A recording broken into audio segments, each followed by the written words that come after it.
Hello everyone, Shrimati मोहरी देवी Tapadia girls college के YouTube channel पे आपका स्वागत है। आज हम केमिस्ट्री क्लास में जो टॉपिक आपके डिस्कस करने वाले हैं वो आपके है explanation of structure of liquid by various method या कहते हैं वेरियस थ्योरीज। आज का जो अपना वीडियो है वो है अपने जो आपके जो लिक्विड की स्ट्रक्चर हैं वो किस तरह से होती है और उसमें आपके कौन कौन से जो वेरियस मेथड हैं, मतलब जिनके द्वारा अपन इसका एक्सप्लेनेशन कर सकते हैं या जो थ्योरीज़ हैं, जो सिद्धांत दिए गए हैं उनके बारे में बताया गया है। देखिए, अपन बात करें जो द्रव है, द्रव की जो एक्सप्लेनेशन दिया गया है सामान्यतः क्या कहा गया है कि ये 3 प्रकार से हैं जो है सिद्धांत हैं, उनके द्वारा इसको आपके विस्तारित रूप से एक्सप्लेन कर सकते हैं। जिसमें आपका जो पहला सिद्धांत है वो है इसमें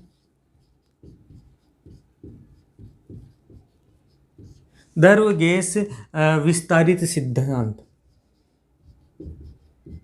या द्रव गैस विस्तारित रूप सिद्धांत भी बोला जाता है। दूसरा सिद्धांत की बात करें, दूसरा सिद्धांत आपके वैज्ञानिकों के नाम से है बर्नेल एवं स्कॉट का सिद्धांत। और तीसरा सिद्धांत दे रखा आपके किसका, आयरिंग का सिद्धांत।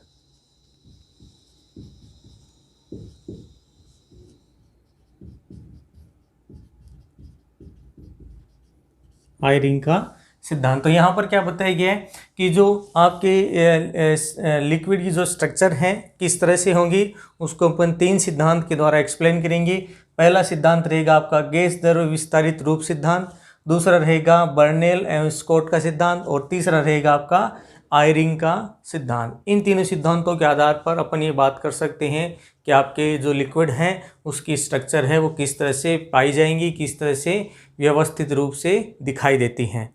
तो स्टार्ट करते हैं अपना आज का वीडियो। और आज के वीडियो के अंदर जो है वो अपन ने जो आपका प्रथम सिद्धांत है आपका द्रव गैस विस्तारित रूप सिद्धांत है उसकी अपन बात करेंगे।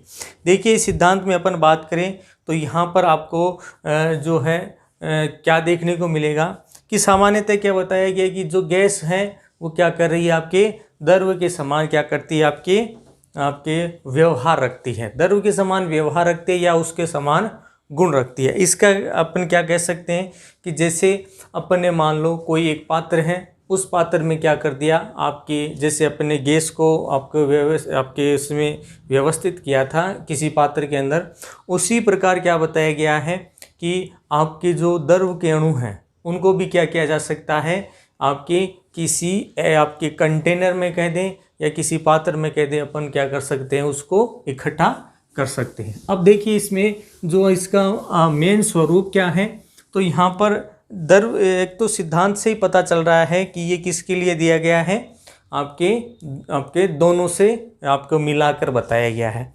तो यहाँ पर क्या बताया गया है कि जैसे ही अपन इसको पात्र में रखेंगे इस पर जो लगने वाला प्रभाव है, ठीक है, वो सामान्यतः इस पर लगने वाला जो परिणामी दाब कह दें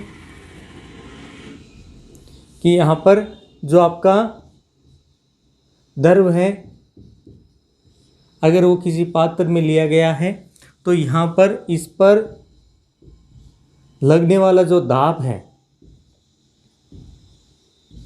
दाब आपका शून्य हो जाता है। यहाँ पर आपको दाब क्या देखने को मिलेगा कि पात्र की जो दीवारें हैं उन पर दाब है शून्य देखने को मिलता है। ये ठीक उसी प्रकार देखने को मिलता है जिस प्रकार आपकी गैस पर देखने को मिलता है। इस कारण यहाँ पर आपको क्या देखने को मिलेगा कि इसके ऊपर एक जो है बाहरी, इसके ऊपर क्या कहेंगे, एक दाब लगाया जाता है जिसको द्रव स्थितिक दाब कहते हैं। इस पर दाब लगाया जाता है और ये दाब क्या कहलाता है, आपका द्रव स्थितिक दाब कहलाता है। हाइड्रोस्टेटिक प्रेशर है उसके नाम से ये जाना जाता है। अब यहाँ पर देखें, यहाँ पर किस तरह का प्रेशर लगा है, द्रव स्थितिक दाब लगा है, जिसकी वजह से क्या है कि अणु है वो एक दूसरे के निकट आएंगे और इसकी वजह से क्या देखने को मिलेगा कि किसी एक बिंदु पर अपन बात करें कि आपका जो द्रव है किसी एक बिंदु पर इसके लिए बात करें कि जो लगने वाला दाब है इस पर क्या है, अपन जो दाब है किसी बिंदु पर बात करें तो यहाँ पर इस पर लगने वाला दाब समान देखने को मिलेगा।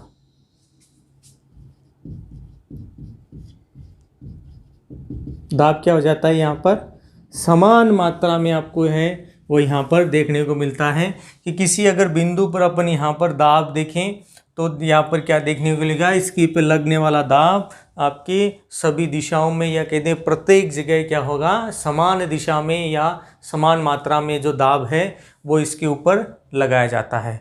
तो यहाँ पर क्या बताया गया है कि यही गुण के कारण क्या पाया गया कि जो द्रव है वो गैस के समान क्या करता है, आपके माना जा सकता है या फिर उसी की तरह व्यवहार करेगा। कि 20 गुण के कारण क्या है कि जो आपका द्रव है वो क्या करेगा, गैस के समान व्यवहार करेगा या उसी के समान क्या करेगा, गुण प्रदर्शित करता है। यहाँ पर क्या करेगा, इसके समान गुण है वो प्रदर्शित कर सकता है। तो ये थी शुरुआती इसकी बात करें। अब देखिए यहाँ पर अपन इसकी बात करें कि क्रांतिक ताप, कि जिस पर जो अपन कहेंगे कि भाई इसमें क्या स्थिति देखने को मिलती है। तो यहाँ पर एक चीज़ बताई गई है कि आपका जो क्रांतिक ताप है, क्रिटिकल टेम्परेचर है, यहाँ पर क्या बताया गया है कि आपका जो अभी अपन ने थोड़ी देर पहले एक बात की कि भाई द्रव और गैस है वो समान रूप से क्या करेगी, व्यवहार करेगी। तो आपको क्रांतिक ताप पर भी क्या देखने को मिलेगा कि आपका जो द्रव या गैस है इन दोनों का जो घनत्व है वो यहाँ पर आपको क्या देखने को मिलेगा, समान मात्रा में आपको यहाँ पर घनत्व देखने को मिलता है। अर्थात जो द्रव और गैस की जो अवस्थाएं हैं दोनों ही अवस्थाएं क्या होंगी, समान मात्रा में यहाँ पर पाई जाएंगी, समान मात्रा में यहाँ पर व्यवस्थित रहेंगी। मतलब यहाँ पर द्रव और गैस में कोई अंतर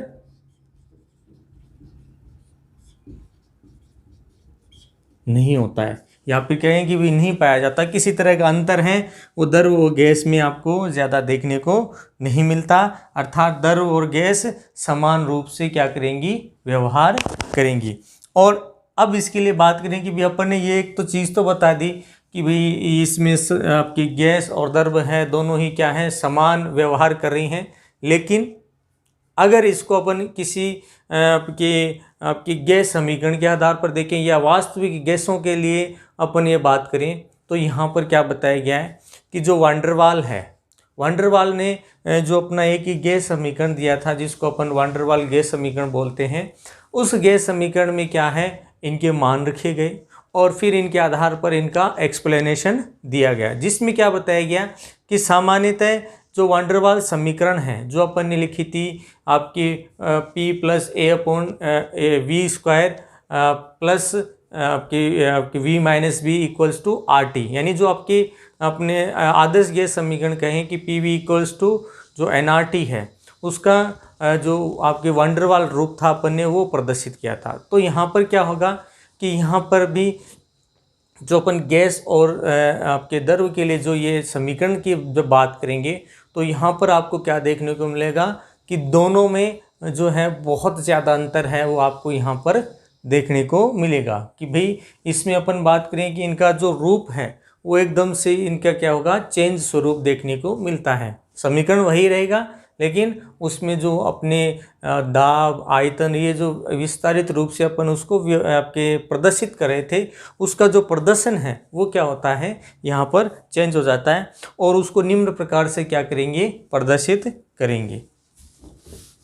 यानी इसको अपन क्या करेंगे, अब ये जो आपका विस्तारित रूप है इसको अपन एक दूसरे तरीके से जो वान डेर वाल इक्वेशन है उसके आधार पर क्या करेंगे, इसको एक्सप्लेन करेंगे। तो देखिए यहाँ पर जो है अपन बात करें कि भी अपने इसका एक्सप्लेनेशन किसके आधार पर दे रहे हैं, तो वान डेर वाल जो स्थिरांक है जो A और B स्थिरांक है उनके आधार पर क्या करेंगे, इसका जो एक्सप्लेनेशन है वो देंगे। तो सबसे पहले अपने जो आपका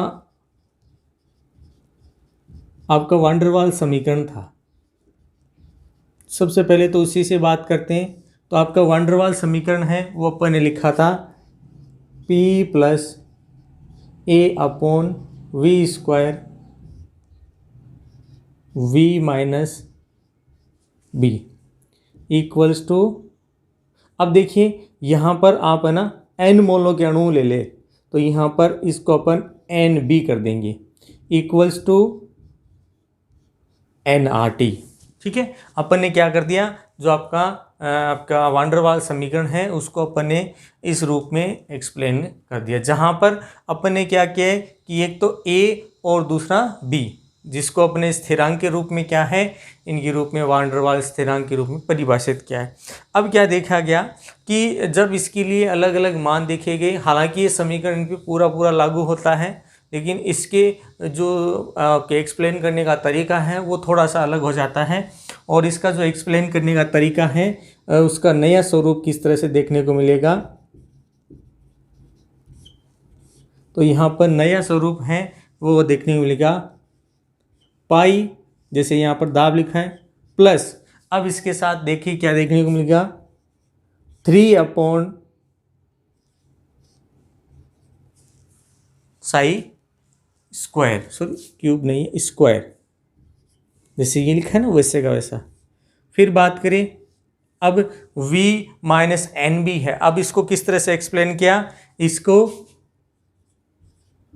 3 5 माइनस 1 इक्वल्स टू, अब यहाँ पर देखिए जो आपका NRT है, इस NRT को किस रूप में व्यवस्थित किया गया है, 8 थीटा के रूप में।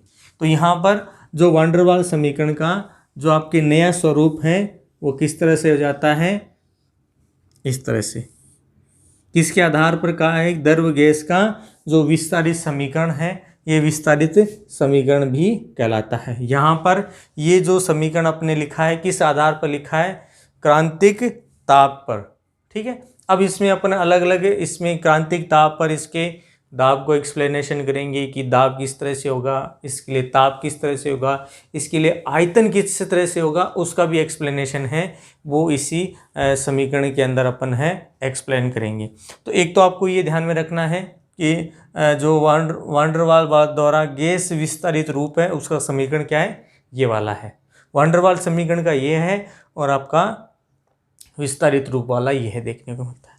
अब यहाँ पर अपन बात करते हैं इसके लिए जो अलग अलग अपन ने मान लिखे हैं, अब उसी को अपन क्या करेंगे, एक्सप्लेन करेंगे। तो यहाँ पर देखिए मैं इसको एक बार पूरा एक्सप्लेन करूँगा किस तरह से।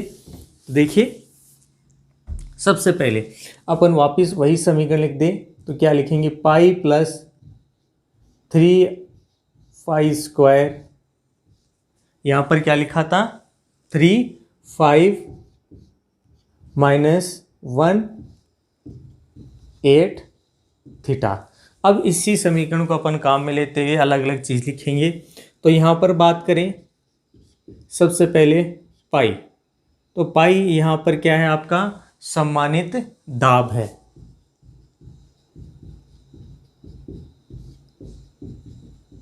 क्या है यहाँ पर, सम्मानित दाब, जिसको अपन क्या कह सकते हैं, रिड्यूसिंग या रिड्यूस्ड प्रेशर कह दें। यहाँ पर क्या है, ये आपका रिड्यूस्ड प्रेशर है। तो यहाँ पर देखिए रिड्यूस्ड प्रेशर है तो अपन लिख देंगे दाब अपॉन क्रांतिक दाब कह देंगे। यहाँ पर क्या लिख देंगे, क्रांतिक दाब लिख देंगे, और क्रांतिक दाब क्या हो जाएगा, PC। ये पहला अपने किसके लिए लिख दिया, सम्मानित दाब जब लिया जाता है तो क्रांतिक दाब और दोनों के बीच में संबंध दिखा दिया कि दाब अपॉन क्रांतिक दाब है वो क्या करेगा, किसी रिड्यूसिंग प्रेशर को व्यक्त करेगा या फिर पाई के मान को बताएगा। दूसरा सुने, दूसरा है 5 है वो सम्मानित आयतन है।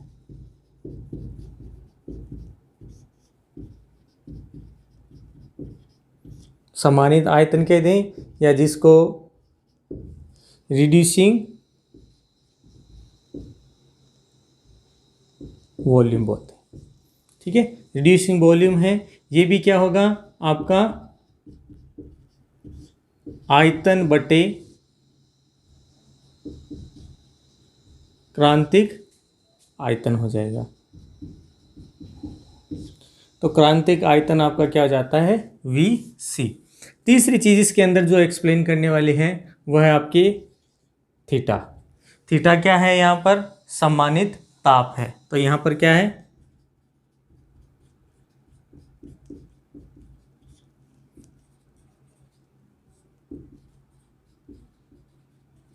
Reducing volume. तो यहाँ पर अपन लिख देंगे ताप T बटे, यहाँ पर इसको किस तरह से लिख देंगे क्रांतिक ताप।